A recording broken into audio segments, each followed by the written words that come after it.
Good morning, everyone. This is Shlok with the team. What you just saw were some horrific sights from Uttarakhand floods back in 2013. Uttarakhand, a state in northern India crossed by the Himalayas, is known for its Hindu pilgrimage sites.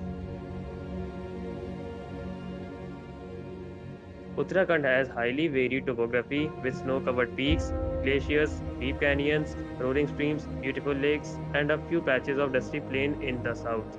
Some of the highest mountains in the world are found in Uttarakhand.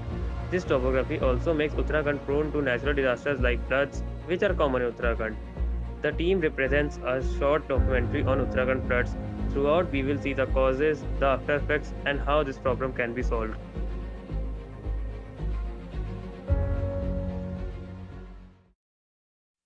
Uttarakhand, which is the most important hill states of India, faced an unprecedented disaster during June 16, 17, 2013. The impact of this destruction is still being felt by the inhabitants of this area. This disaster started with a cloudburst and flash floods aggravated by heavy rainfall in the upper regions of the Himalayas on 16 and 17 June 2013. Heavy losses were caused by excessive flooding and land erosion in the Mandakini, Alaknanda, Bhagirathi, and other river basins. The five districts of Uttarakhand, namely Bageshwar, Chamoli, Pithoragarh, Rudraprayag, and Uttarkashi, were badly affected by this natural calamity.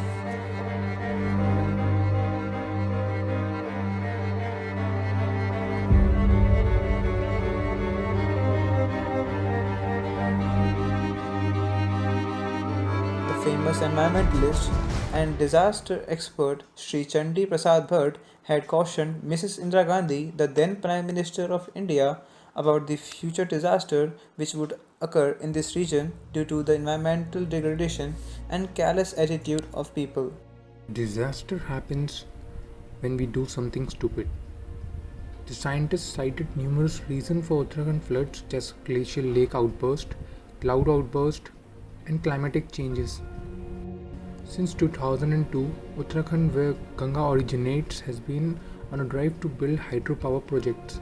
The state, which currently produces 4,000 megawatts of hydropower from 98 odd projects, since 2009 signed agreements to build another 350 dams. The power plant projects are situated high up in the mountainous region, diverting the flow of the streams and river passing through tunnels through turbines to generate electricity. Environmentalists believe that more than thousands and lakhs of trees are cut down just to make a single hydropower project, changes thus causing global warming and leading to thinning and melting of glaciers at high altitudes. Why are dams a bad idea in these regions and how do they contribute to the disaster? In the region just above the main central thrust in Uttarakhand, it is a paraglacial zone. Now, I've explained that in the paraglacial zones, you have all these debris lying around. In the event of heavy rainfall or a flood, the rivers, however small they are able to mobilize or pick up all these sediments and debris and become a very destructive force later.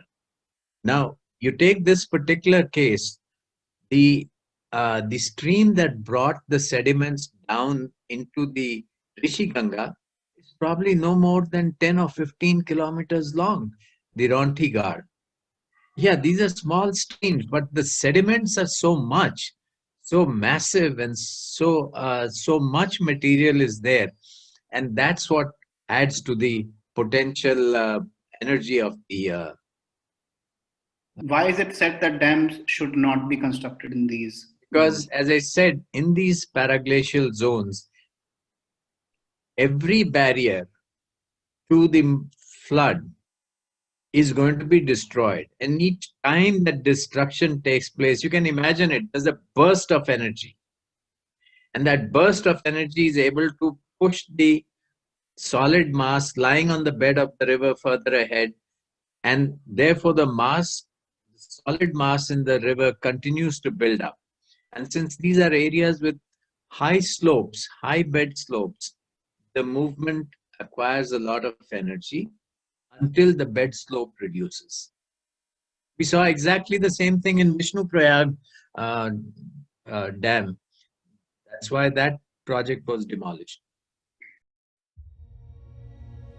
Apart from the natural events, humans are also to blame for the disasters happened in recent times. The biggest question arises that what is it that we should have done, or what is it had we have to do? In response to the petition by the environmentalists, the Supreme Court ruled against broad widening of the roads in Uttarakhand to minimize the climate change. But now, due to the recent disasters, the government has been mindful and has been allocating larger funds to other green energy projects. Fortunately, Uttarakhand also has the option of harnessing wind energy. To solve their electricity problems, high-speed winds due to low-pressure belts is ideal for windmills. The 2.4 megawatt windmill project at Tehri Grewal was the first windmill project in Uttarakhand in 2013. Unfortunately, these aren't enough to meet the energy need, so hydropower projects become necessary.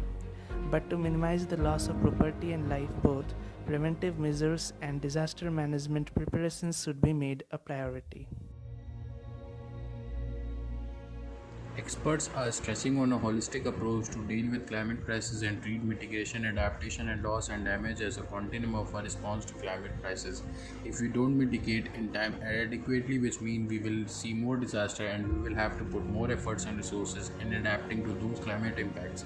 And if we do not put resources in anticipating the disaster and gauging their impact and prepare for that, we will see more loss and damage, said climate change expert Harjeet Singh, who is also Action Aid's global lead on climate change. Uttarakhand flood is a clear example of how the world failed to mitigate in time and how the Indian government has not yet taken adaptation seriously and did not do risk management in time. This is why we are incurring loss and damage. Show me one honest EIA. You show me any EIA, I will show you what is the problem, the fundamental problem.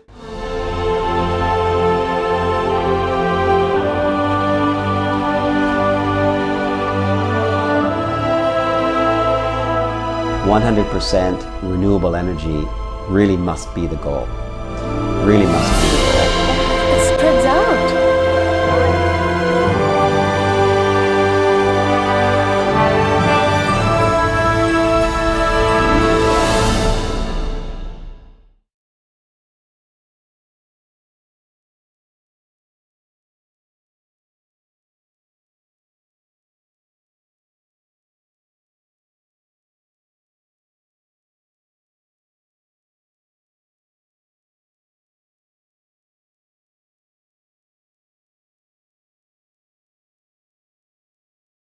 क्या बोलोगे आप? ये मत बनाओ, वो मत बनाओ, go green.